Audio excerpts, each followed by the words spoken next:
Hello বন্ধুরা, কেমন আছো তোমরা সব? আশা করি তোমরা সব ভালো আছো, আমিও ভালো আছি।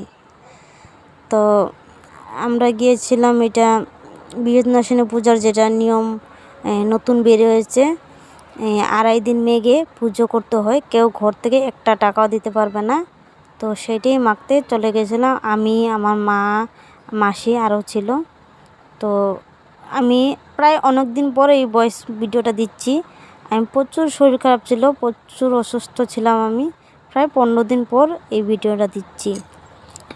আমি অন্য একটা ভিডিওতে ক্লিয়ার করব যে আমি কি কারণে অসুস্থ ছিলাম, কেন ভিডিও দিতে পারিনি আর কি হয়েছিল। এটা অন্য একটা ভিডিওর মধ্যে আমি তোমাদেরকে শেয়ার করব। তো এই ভিডিওটা আমি শ্যুট করে রেখেছিলাম, আমি এডিট করব বলে কিন্তু করতে পারিনি, এত শরীর খারাপ ছিল।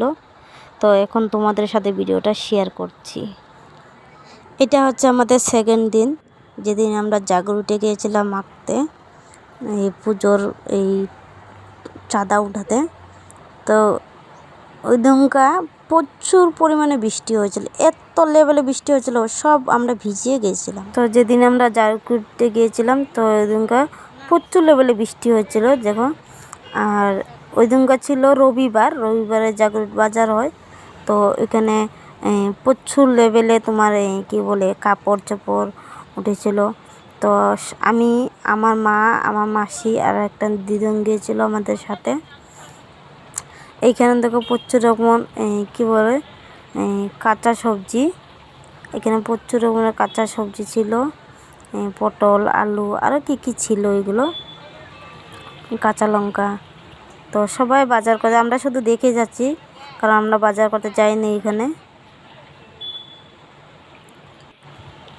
তো ওই দিনকা এত লেভেলে বৃষ্টি হচ্ছিলো, আমি বৃষ্টিতে ভিজে আমি অসুস্থ পড়ে গেছিলাম। তো ওই দিনে আমি যখন এসেছি ঘরে হতে, আসার পর আমি এত অসুস্থ ছিলাম, আমি আর কোনো ভিডিও শ্যুট করতে পারিনি। তো যতটুকু পেরেছি তোমাদের সাথে শেয়ার করেছি। যদি ভিডিওটা ভালো লাগে তাহলে লাইক শেয়ার করে দিও। আর আমার ভিডিওটা কেমন লেগেছে তোমরা কমেন্ট করে জানিও। সবাই ভালো থেকো, সুস্থ।